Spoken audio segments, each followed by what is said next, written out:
Senator Santorum, are you there, sir?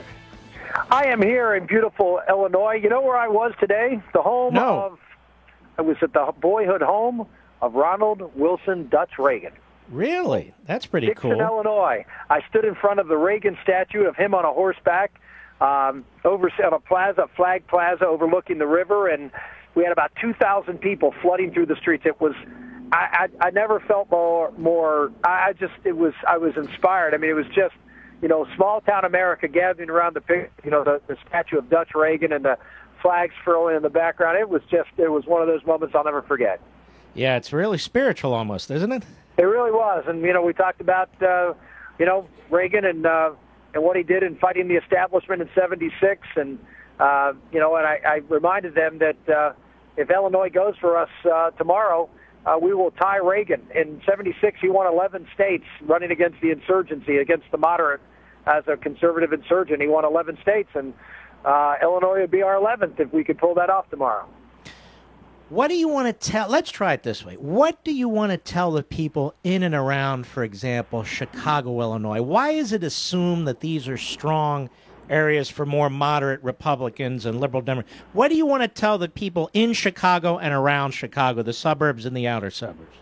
Are you happy with what you're getting in Illinois and what you're happy with what you're getting in Washington, D.C.? And I can tell you, I know that Republicans in Illinois are not happy with the government in Springfield, and they're certainly not happy with what's going on in Washington, D.C. Well, if you're not happy, then give the people of this country a choice, not someone who is pretty much the same as Obama on health care and on global climate change and cap and trade and bailout, but someone who will provide a clear contrast with President Obama on the big issues of the day. And I say it, you hear me say it all the time.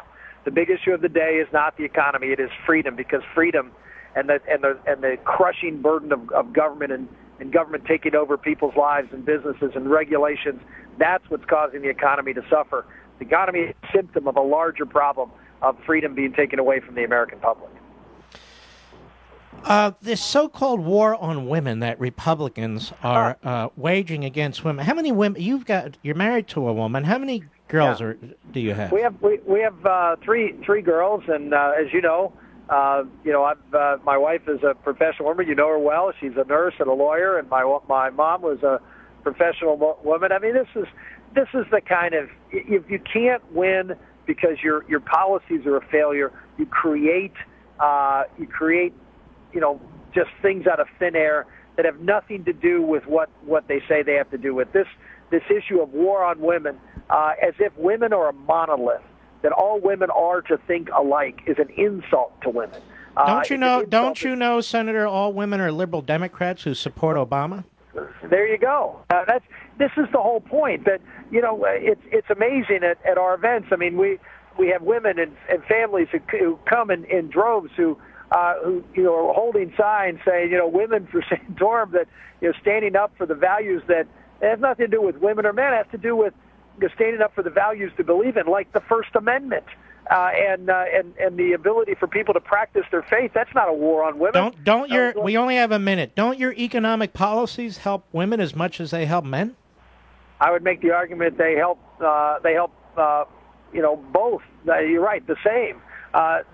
It's about equality of opportunity. It's about giving people the chance to be able to rise in society with lower taxes, less regulation, and the ability to provide for yourself and your family. And that is a pro-women, it's a pro-American agenda. Yeah, upward mobility, achievement, opportunity, all these things, which Obama is denying so many people. I assume he's denying that to women, too. Well, if you look at it, you look at the tremendous increase in these government programs and the cost of these programs, the borrowing that goes on, all a redistribution of wealth. And again, bigger government and more taxes and more borrowing is not in the best long-term interest of our country. And I don't know how women, who make up a majority of the population now, I guess, are going to be benefited from having to pay that bill more than men.